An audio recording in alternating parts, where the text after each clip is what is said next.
مصر میں جو سلطنتیں قائم ہوئیں انہیں شاہی خاندانوں کے لحاظ سے 30 خاندانوں میں بانٹ دیا گیا ہے۔ بعض مورخین کے مطابق ان شاہی خاندانوں یا سلطنتوں کا آغاز 5000 قبل مسیح سے ہوا۔ کہا جاتا ہے کہ پرانے زمانے میں مصر میں 2 بادشاہتیں قائم تھیں، ایک جنوبی مصر جبکہ دوسری شمالی مصر میں۔ اریٹیریا یا موجودہ حبش شمالی لینڈ سے ایک فاتح گروہ آیا جسے حوارث کہتے ہیں۔ اس نے مصر کی دونوں حکومتوں کو ملا کر ایک بادشاہت بنا دی۔ مدتوں تک یہی خیال کیا جاتا رہا کہ پورے مصر کا بادشاہ مینس تھا، مگر 1938 عیسوی میں کنعان یعنی مصر کے پرانے شاہی قبرستان کی کھدائی ہوئی تو ایک ایسی قبر نکلی جس نے مینس کے بارے میں قدیم خیال کی تردید کر دی۔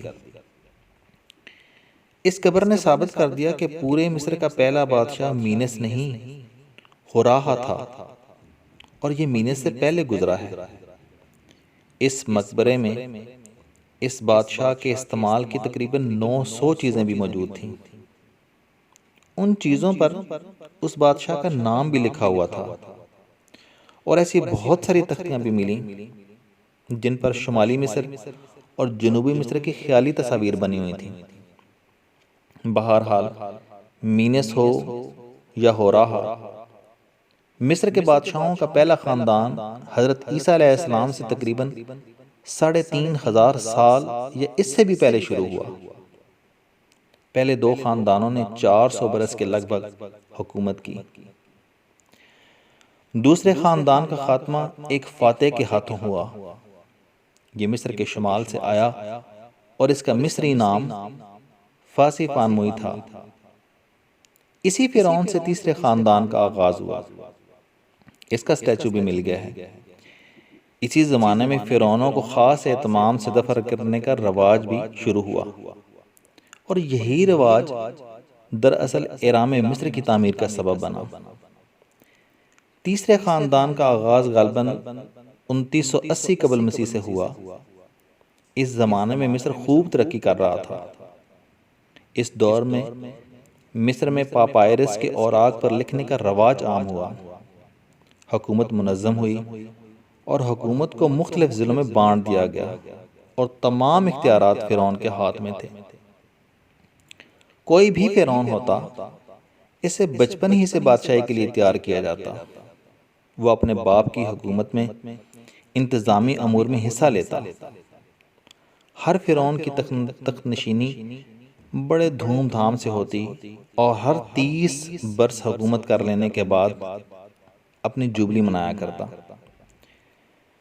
تیسرے خاندان کا خاتمہ فرعون اسنیفرو پر ہوا، مگر یہ فرعون بھی معمولی بادشاہ نہ تھا۔ اس نے جزیرہ نما سینا کو فتح کر کے مصر کی سرحد شمال میں بہت آگے تک بڑھا دی تھی۔